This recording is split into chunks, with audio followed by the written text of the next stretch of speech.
যে বাংলাদেশে inclusive election শব্দটার কথা বারবার বলা হচ্ছে। এটা সেনাপ্রধানের পক্ষ থেকে বলা হচ্ছে, সশস্ত্র বাহিনী, গোয়েন্দা সংস্থা, ডিপ স্টেটের বিভিন্ন ফোর্স, ইন্টারন্যাশনাল কমিউনিটির কেউ কেউ, ইভেন জাতিসংঘের যে মানবাধিকার গণহত্যার যে তদন্ত রিপোর্ট এসছে সেখানেও তারা বলেছে নিষিদ্ধ না করার ব্যাপারে, ইনক্লুসিভ ইলেকশনের ব্যাপারে বারবার বলেছে। এখন প্রশ্ন হচ্ছে, যেই সশস্ত্র বাহিনীগুলো, গোয়েন্দা সংস্থাগুলো আজকে বাংলাদেশের নাগরিকদেরকে ইনক্লুসিভ অন্তর্ভুক্তিমূলক নির্বাচনের দশ দিচ্ছেন, তাদেরকে শিক্ষা দিচ্ছেন অথবা ক্লাস নিচ্ছেন, ওনাদের মনে ছিল কিনা যে 2014 সালে ইনক্লুসিভ ইলেকশন হয় নাই, তখনকার সেনাপ্রধান, তখনকার আর্ম ফোর্সেসের বিভিন্ন বাহিনীর সিনিয়র লিডারশিপ তারা যে আওয়ামী ম্যান্ডেটে ইলেকশনটা করে দিলেন, তখন ওনাদের মনে ছিল কিনা যে বিএনপি, জামাত সহ অন্যরা নির্বাচনে না গেলে নির্বাচনটা ইনক্লুসিভ হবে না?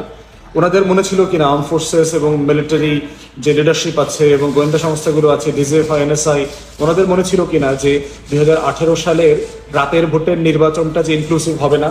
ওনারা যে ওনাদের টোটাল জুনিয়র অফিসার মেজরদেরকে দিয়ে, পুলিশকে দিয়ে সারা বাংলাদেশে রাতে নির্বাচন করাইছেন, লক্ষ লক্ষ কোটি টাকা লুটপাট করার ব্যবস্থা করছেন, প্রত্যেকের ব্যাংক অ্যাকাউন্টে 35 লাখ থেকে শুরু করে 50 লাখ গাড়ি বাড়ি ফ্ল্যাটের ব্যবস্থা করছেন, তখন মনে ছিল কিনা মিলিটারি লিডারশিপের এবং গোয়েন্দা সংস্থার যে ইনক্লুসিভ নির্বাচন হইতে হবে, ইনক্লুসিভ নির্বাচন না হইলে বাংলাদেশে অশান্তি হবে?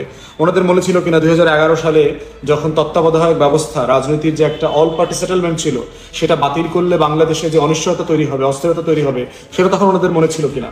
ওনাদের মনে ছিল কিনা যে গত বছর 2024-এর যে ফেক নির্বাচন করলো গোয়েন্দা সংস্থা দিয়ে, আর্ম ফোর্সেস দিয়ে সারা দেশে, যে এই নির্বাচনটা ফেয়ার হবে না, এই নির্বাচনটা অন্তর্ভুক্তিমূলক না? তো সাডেনলি আমাদের গোয়েন্দা সংস্থা এবং গোয়েন্দা সংস্থাগুলো এবং বাংলাদেশের সিনিয়র মিলিটারি লিডারশিপ, সেনা কর্মকর্তারা, সেনাপ্রধান সহ যে ভাষায় কথা বলতেছে, এটা দিল্লির ভাষা দেখতেছি। দিল্লির পররাষ্ট্র মন্ত্রণালয় থেকে বলছে যে অন্তর্ভুক্তিমূলক নির্বাচিত সরকার না হলে সম্পর্ক উন্নয়ন হবে না, বাংলাদেশে স্থিতিশীলতা ফিরে আসবে না। দিল্লির 2014 সালে এটা মনে ছিল কিনা? সুজাতা রায়কে পাঠায়া এখানে এরশাদকে জোর করে বাধ্য করে সিএমএইচে ভর্তি করায়া তারপরে তাকে নির্বাচনে নেওয়া হয়েছে। 2018 সালে দিল্লি সেটা মনে ছিল কিনা? দিল্লির সেনাপ্রধান বলছে যে বাংলাদেশে নির্বাচিত সরকার আসলেই শুধুমাত্র সম্পর্ক উন্নয়ন হবে, স্থিতিশীলতা হবে। তাহলে এই যে দিল্লির আধিপত্যবাদের নেক্সাস তৈরি হয়েছে, যে যা যা দিল্লি বলছে, যা যা দিল্লির পররাষ্ট্র মন্ত্রণালয় বলছে, যা যা দিল্লির সেনাপ্রধান থেকে শুরু করে দিল্লির টোটাল আধিপত্যবাদ যে দালাল গোলামরা বলছে, বাংলাদেশের গোলামরাও তাই বলছে। আমাদের সেনা যে সংগঠনগুলো আছে, আর্ম ফোর্সেসের সিনিয়র লিডারশিপ, আমাদের গোয়েন্দা সংস্থা, আমাদের ডিপ স্টেট, আমাদের সকল সুশীলরা, তারাও এই কথা বলছে। এর মানে কি? রাজনৈতিক দলের নেতারাও বলছে যে আওয়ামী লীগকে কোনো না কোনো ফর্মে নির্বাচনে রাখতে হবে, রাজনীতিতে রাখতে হবে, এগুলো বলছে। তাহলে এই নেক্সাসের ব্যাপারে আমাদের পরিষ্কার বক্তব্য হচ্ছে, 24-এর গণ অভ্যুত্থানের পক্ষে থাকাটাই হলো আজাদের লড়াই। 24-এর গণ অভ্যুত্থানের পক্ষে থাকা মানেই হচ্ছে 1400 শহীদের রক্তের সাথে বেইমানি না করা। 24-এর গণ অভ্যুত্থানের পক্ষে থাকা মানেই হচ্ছে যে আমার 24,000 যে ভাই বোনরা আহত হয়েছে, প্রতিবন্ধী হয়ে গেছে, 600 মানুষ চোখ হারিয়েছে, তাদের পাশে থাকা। অতএব সেই জায়গাতে দিল্লি এবং আওয়ামী লীগের যে নেক্সাস পলিটিক্স, সেই পলিটিক্সের কথা যারা যারা বলছেন, যেই সকল ফোর্সের লিডারশিপরা বলছেন, তারা বাংলাদেশের 24-এর রাজাকার এবং আলবদর। এই সকল ফোর্সের সিনিয়র লিডারশিপরা গত 16 বছর দালালি করছেন, হেন কোনো বাটপারি নাই, এই সকল ফেক জেনারেলরা করেন নাই। হাজার হাজার কোটি টাকা লুটপাট, এই লুটপাটের সাথে তারা জড়িত। এনএসআই এর এক জেনারেল চিফ ছিল, লন্ডনে 33 কোটি টাকা দিয়ে বাড়ি করছে, ওর বাপের টাকা এগুলো। ডিজিএফআই আর এক চিফ ছিল, সে আমেরিকাতে কয়েক হাজার কোটি টাকা দিয়ে খামার বাড়ি করছে, কার বাপের টাকা এগুলো?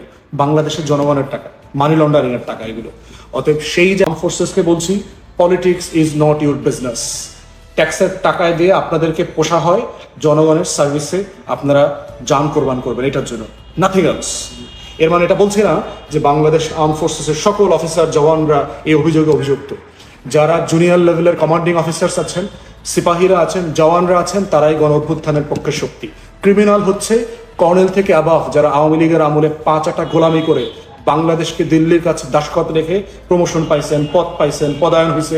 আমরা বহু জেনারেলের খবর জানি, বহু অ্যাডমিরালদের খবর জানি, বহু মার্শাল ফার্শালদের খবর জানি, যারা দিল্লিতে গিয়ে দাসখত দিয়ে আইসা এখানে সেনাপ্রধান হয়েছেন, এখানে বিমান বাহিনীর প্রধান হয়েছেন, এখানে নৌবাহিনীর প্রধান হয়েছেন। এসব গল্প আমরা জানি। ডিজিএফআই, এনএসআই এর গুন্ডামি, বদমাইশি, এগুলো আমরা দেখে আসছি গত 16 বছর থেকে। আল্লাহর ওয়াস্তে দেশটাকে এই পাকিস্তান, টার্কি, ইজিপ্টের মতো করে নষ্ট করে দিয়েন না, ধ্বংস করে দিয়েন না। বাংলাদেশ একটা নতুন আকাঙ্ক্ষার মধ্য দিয়ে আসছে, আপনারা প্রজাতন্ত্রের কর্মচারী হিসাবে দায়িত্ব পালন করবেন, nothing more or less of it. অতএব সেই জায়গায় আমার রাষ্ট্রীয় প্রতিষ্ঠানগুলোর প্রতি আহ্বান হচ্ছে, প্রজাতন্ত্রের কর্মচারী হিসাবে দায়িত্ব পালন করেন। দেশের যারা সিপাহী আছেন, জুনিয়র অফিসার, কমান্ডিং অফিসার আছেন, বাংলাদেশের লাল সবুজের পতাকার পক্ষে আপনারা যেভাবে জুলাই আগস্টে অনেকে দাঁড়িয়েছেন, এভাবে আপনারা এখনো দাঁড়ানো থাকবেন। বাংলাদেশের সিনিয়র অফিসাররা বাংলাদেশকে বিক্রি করে দেবে, লাল সবুজের পতাকার সাথে দালালি করবে, বেইমানি করবে, আওয়ামী লীগের শত শত হাজার হাজার লোকদেরকে বিভিন্ন ক্যান্টনমেন্টে আশ্রয় দিয়ে সেফ প্যাসেজ দিচ্ছে, এক্সিট করায় দিচ্ছে, এখনো পলাতক অবস্থায় তাদেরকে শেল্টার দিচ্ছে। বিভিন্ন সিনিয়র ক্রিমিনাল অফিসারদেরকে তারা ভারতে এখানে সেখানে পাস দিয়েছে, তারা পার হয়ে যাওয়ার পালানোর সুযোগ করে দিয়েছে। এগুলো গণ অভ্যুত্থানের সাথে যায় না। তাই হাসনাতের ব্যাপারে যে ঘটনাটা ঘটেছে, এটা খুবই অন্যায় হয়েছে। আইএসপিআর স্টেটমেন্ট দিয়ে জাতির কাছে ক্ষমা চাইতে হবে। এই বাংলাদেশ গণ অভ্যুত্থানের বাংলাদেশ না। গত জুন জুলাই আগস্টে যে অভ্যুত্থান হয়েছে, সে অভ্যুত্থানের বাংলাদেশ না।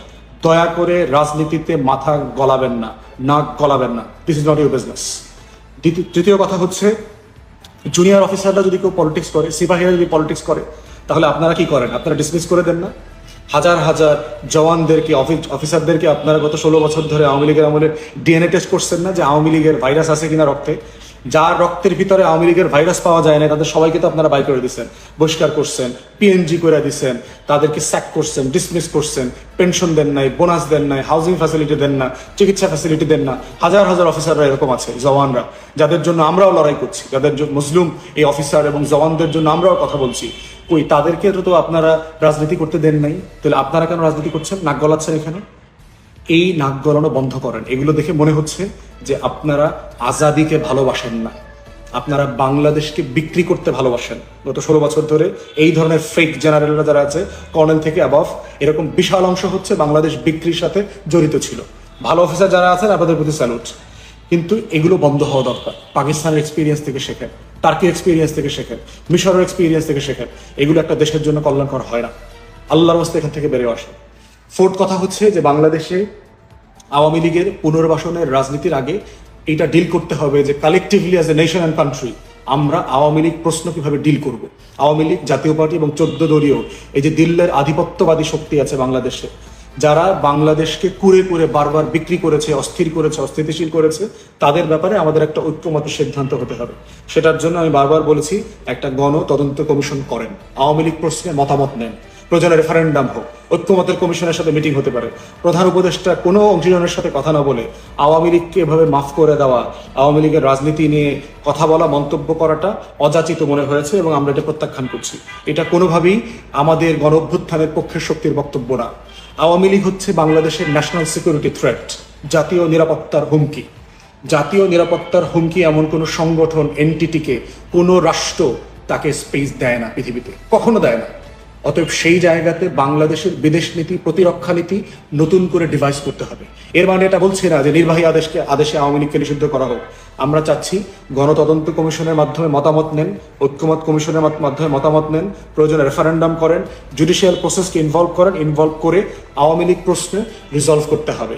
তার আগে, বিচার হওয়ার আগে, এই প্রশ্ন রিজলভ করবার আগে আওয়ামী লীগকে রাজনীতিতে এবং নির্বাচনে পুনর্বাসন করবার কোনো চেষ্টা হচ্ছে 24-এর আলবদরি চেষ্টা। যারা 24-এর আলবদর আর 24-এর রাজাকার হবেন, তারা বাংলাদেশে নাই হয়ে যাবেন আগামী দিনে। বাংলাদেশের জনতার, তরুণ প্রজন্মের, গ্রামে গঞ্জের দেশপ্রেমিক মানুষের মনস্তত্ত্ব তারা ধরতে পারছেন না। অতএব সেই জায়গায় আমার আহ্বান হচ্ছে, ইতিহাস থেকে শিক্ষা নেন। আওয়ামী লীগকে পুনর্বাসন যারা করেছে তাদেরকে চরম মূল্য দিতে হয়েছে ইতিহাসে। বিএনপি প্রথম শহীদ প্রেসিডেন্ট জিয়াউর রহমান তার উদারতার অংশ হিসাবে উনি আওয়ামী লীগকে রাজনীতি করতে দিয়েছেন এবং ওনাকে চরম মূল্য দিতে হয়েছে, ওনার জীবন দিতে হয়েছে। এই আওয়ামী লীগ, এই জাতীয় পার্টি, এই এরশাদের মতো একটা ক্রিমিনাল জেনারেল ভারতের দালালি করতে গিয়ে শহীদ প্রেসিডেন্ট জিয়াউর রহমানের জীবনটা কেড়ে নিয়েছেন। বাংলাদেশের ইতিহাসের সবচেয়ে সফল, সবচেয়ে সৎ, ভালো রাজনীতিবিদ এবং দেশটাকে যিনি গড়েছেন রাষ্ট্রনায়ক, সেই মানুষটাকে জীবন দিতে হয়েছে। অতএব বিএনপির ভিতরে যদি কেউ মনে করে থাকেন আওয়ামী লীগের প্রতি সফট থেকে আপনারা নতুন রাজনীতি করবেন, শহীদ প্রেসিডেন্টের রক্তের সাথে আপনারা গাদ্দারি করবেন, এই রাজনীতি আমরা দেখতে চাই না। দ্বিতীয়, বাংলাদেশে আওয়ামী লীগকে সংসদে এনে প্রধান বিরোধী দল বানাইছে হচ্ছে এরশাদ।